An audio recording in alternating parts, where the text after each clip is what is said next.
Good day, I'm Theodore Henry, and this is your JIS News for Friday, December 2, 2022. The Jamaica Constabulary Force, JCF, is getting 323 new constables to boost its operations. The new constables graduated on Wednesday during a ceremony held at the National Police College of Jamaica in Twickenham Park, St. Catherine. Minister of National Security, Dr. Horace Chang, is urging the newly minted police personnel to remain true to the mission of serving the citizens of Jamaica. Oftentimes you don't get the kind of moral support you require from some of your community members and the naysayers who continue. But it's a job that has to be done. It's a job that is critical to the country's development. He says government is focused on the development of the force and enabling members to demonstrate their professionalism, skills, commitment, and sharp intelligence. Technology is crucial to the work of the police in today's world, and the government is committed to providing you with those tools. Government will be taking steps to eliminate the incidences of duplications and other impediments to an effective public procurement process. That's the word from Minister of Finance and the Public Service, Dr. Nigel Clark. We definitely have to make changes in our procurement system to make it more efficient. There are certain steps that might need to change, certain thresholds that might need to be adjusted. Certain steps that have to be removed. Public procurement is the process of acquiring goods, services, and works using state funds in an economical and effective manner. Minister Clark says the effort to change and improve this process already started with the Public Procurement Commission, PPC, which recently received ISO 9000 certification. And I am proud of the fact that as far as the PPC is concerned, the time for items to remain with them is down to 2 weeks, when it used to be 8 weeks several years ago. The finance minister was speaking at Wednesday's handover of 50 new garbage trucks and 10 motorcycles acquired for the National Solid Waste Management Authority, NSWMA. Minister of Tourism Edmund Bartlett is leading the development of a global charter for tourism employment to guide the recovery of the industry worldwide.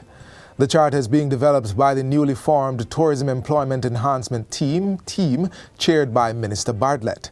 The team met for the first time earlier this week at the World Travel and Tourism Council WTTC Global Summit held at the Ritz-Carlton Hotel in Riyadh, Saudi Arabia from November 28 to December 1. Minister Bartlett says the global charter will become the social contract between employers and employees, creating the basis for a new labor market relationship in global tourism.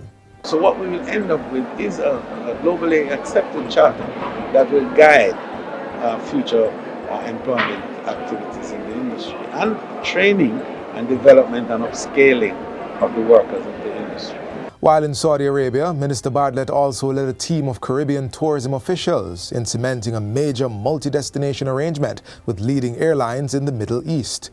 The gathering was the largest of public and private sector tourism stakeholders since the COVID-19 pandemic. In other tourism news, the minister is calling for more investment in the growth of Jamaica's health and wellness subsector. Wellness tourism refers to travel associated with the pursuit of maintaining or enhancing one's personal well-being or holistic living. Minister Bartlett says investors and entrepreneurs should pay keen attention to the growing demand for this. The motivation for investment in health and wellness is beyond just the fact now that the market globally is so large.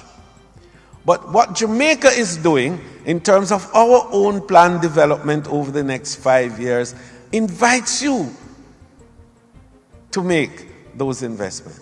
Minister Bartlett was speaking at a recent two-day health and wellness tourism conference organized by the Tourism Enhancement Fund, TEF. He says Jamaica's tourism plan for the next 5 to 7 years includes approximately 20,000 new rooms, which creates more opportunities for health and wellness services.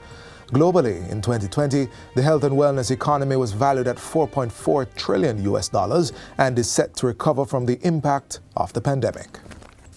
And finally, the National Solid Waste Management Authority, NSWMA, will be rolling out a special cleanup program during the Christmas season. The program will be implemented in collaboration with the municipal corporations.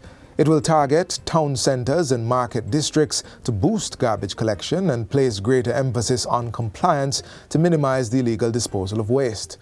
Minister of Local Government and Rural Development Desmond McKenzie made the announcement during the official handover of 50 garbage trucks and 10 motorcycles to the NSWMA on Wednesday. I want to urge the vendors who I know during Christmas is expecting to get some latitude by virtue of occupying the roads. We're not going to allow any unruly behavior to push aside the efforts of having a clean Christmas. We are not only committing to a clean Christmas, but we are committing to a clean Jamaica. The minister also announced that new legislation to increase the penalties for the improper disposal of garbage should be ready by next year. The final draft has gone back to the drafters, and we are expecting by next year, before the middle of next year, we will have the new regulations as it relates to the litter fines. And that's it for JIS News Today. I'm Theodore Henry. Thanks for watching.